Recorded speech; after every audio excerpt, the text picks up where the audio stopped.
हाँ जी, अस्सलाम वालेकुम। तहलका इंडिया 24 में स्वागत है। सरपंच साहिबान, कैसे हैं आप? अच्छे? बढ़िया। बिल्कुल।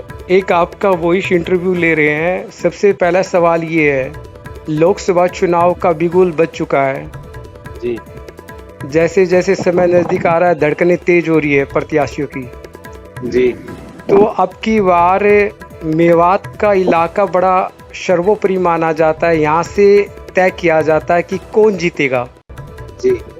तो क्या लगता है अब की बार मतदान मेवात मेयो कहाँ करेंगे? रुख क्या, हवा क्या है? मेयो का ही बताऊं ओनली? मेवा का बता दीजिए, मेवात का आप बता दीजिए, क्योंकि ऑलरेडी सरपंच भी है और आपने इधर उधर की हवाओं को बड़े अच्छे से बाफ के रखा हुआ है।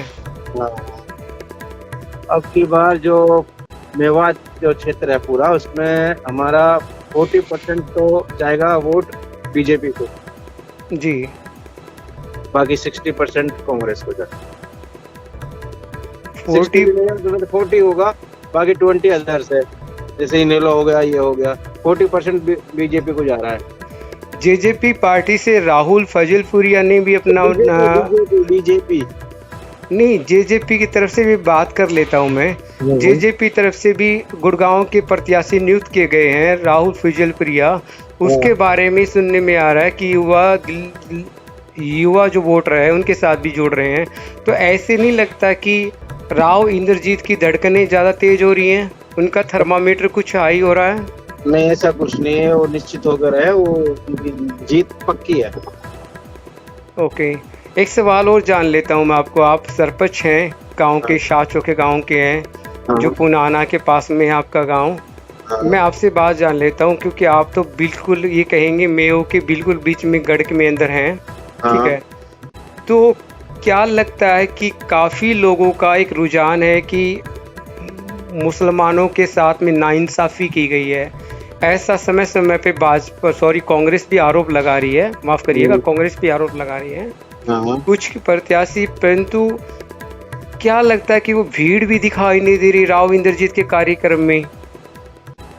इसके एक कारण, सबसे बड़ा कारण ये है कि राव इंद्रजीत, उसके खिलाफ में ना अभी तक कोई कैंडिडेट आया है, ना उसका कोई नाम आ रहा है, यानी कि उसके सामने कोई कैंडिडेट तैयार ही नहीं हो रहा है अभी तक।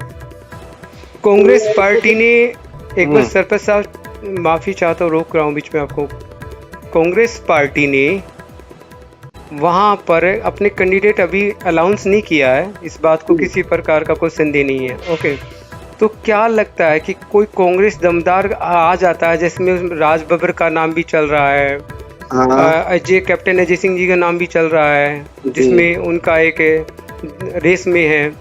तो क्या लगता है कि कोई सेलिब्रिटी आ जाता है, कुछ भी और आ जाता है, अन्य कोई जो जिसका बड़ा चेहरा हो, तो क्या लगता है कि फाइट में कितने कारगर साबित होंगे? और क्या अब की बार जो रुझान है, वो एक जो रिवाज है वो कायम रख पाएंगे राव इंद्रजीत जी?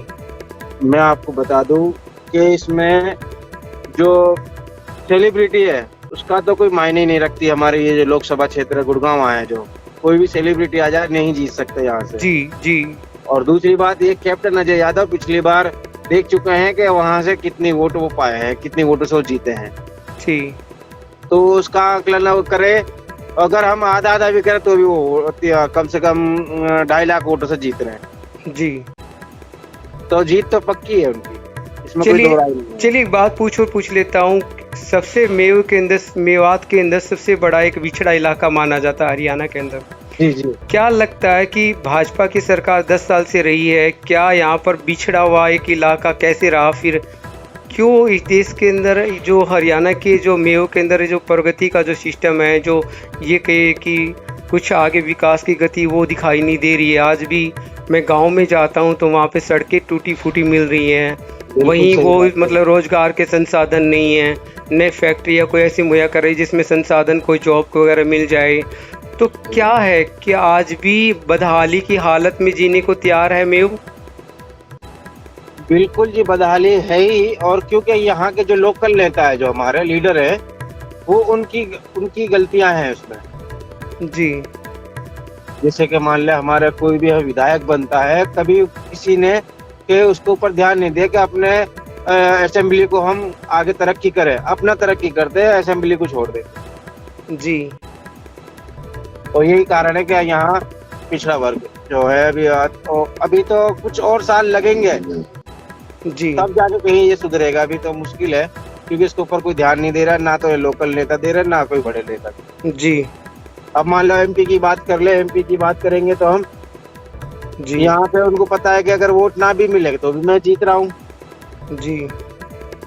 इसीलिए इसको ये तो पिछड़ा ही रहने वाला। अगर कोई यहाँ से कोई अच्छा अगर उसको अच्छी सोच रखने वाला हो जाए कि नहीं ये भी हमारा एक राज्य का हिस्सा है, इसकी भी तरक्की की जाए, अगर जब तक ये तरक्की की सोचेंगे नहीं जब तक नहीं होगी। आपने कहा कि ये पिछड़ा इलाका रहने वाला, ये शायद आपके शब्द थोड़े अच्छे नहीं लग रहे। रीज़न क्या होता लोकतंत्र में जब मेव जो मतदान करते हैं तो मतदान का होने का मकसद यही होता है कि विकास की गति हो, रोजगार के संसाधन पैदा हो, ठीक है, सामाजिक शिक्षा हो, सबका साथ सबका विकास हो, ठीक है, इस एजेंडे को लेके आगे बढ़े, परंतु न कि किसी जात पात के मायने रखे, न किसी प्रकार के गोदा धर्म, न किसी वो कदकाठी गोरा काला वगैरह वगैरह जो भी है, ठीक है। तो आपको नहीं लगता कि शायद मेव को आप कोई निर्णय लेना चाहिए या फिर मतदान करना चाहिए? बात तो आपकी सही है, निर्णय तो लेना चाहिए, लेकिन क्या है सोच नहीं रखते ना वो कि अगर हम ऐसी सोच रखेंगे तो आगे जाएंगे। उनको कुछ करना ही नहीं होता कि अपना ही देखना होता है। ये क्या ठेकेदार बन जाते हैं, जैसे मान लो मुझे ही लगा लो आप जी। क्योंकि भाई मेरे गांव से मैं इतनी वोट दिलाऊंगा जी। ये तो मैं ठेकेदार बन गया। जी। तो जब हम वो लोग काम के लिए कहेंगे, काम तो हम उनका तो होगा नहीं, आम जनता का, क्योंकि वो ठेकेदार के थ्रू हुआ है काम।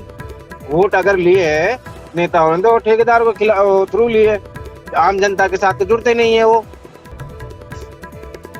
चलिए एक बात, लास्ट सवाल मेरा क्वेश्चन और है सरपंच महोदय, सरपंच साहिबान, एक क्वेश्चन मेरा ये है लास्ट कि क्या ये जो गुड़गांव है धर्म के नाम पे मतदान करेगा, रोजगार विकास के नाम पे मतदान करेगा, मुझे ये बता दीजिए। देखो ये गुड़गांव है जो ये फिलहाल तो देखो जो मोस्ट ऑफली जो हो रहा है अभी, ये पूरे हिंदुस्तान की बात कर रहा हूँ मैं, हम अपने क्षेत्र की बात नहीं कर रहे हैं। ज्यादातर तो मोस्ट ऑफली ये धर्म के नाम पे ही हो रहा है। नहीं, मैंने मेव के बारे में पूछा, मेवात के बारे में पूछा। मेवात कहाँ जाएगा, धर्म के नाम पे जाएगा या विकास के नाम पे जाएगा? विकास के नाम पे है तो क्या विकास के नाम पे मेवात के क्षेत्रवासियों ने, मेवात की पब्लिक ने, जनता ने इस मोहर लगा चुकी है कि भाई विकास हुआ है, या फिर क्या? विकास तो कुछ नहीं हुआ। अभी पिछली बार दंगा भी हुआ था, उसको भी सबसे बड़ा महत्वपूर्ण माना जा रहा, नहीं माना जा रहा कि मेवात के अंदर दंगा हुआ था? जी,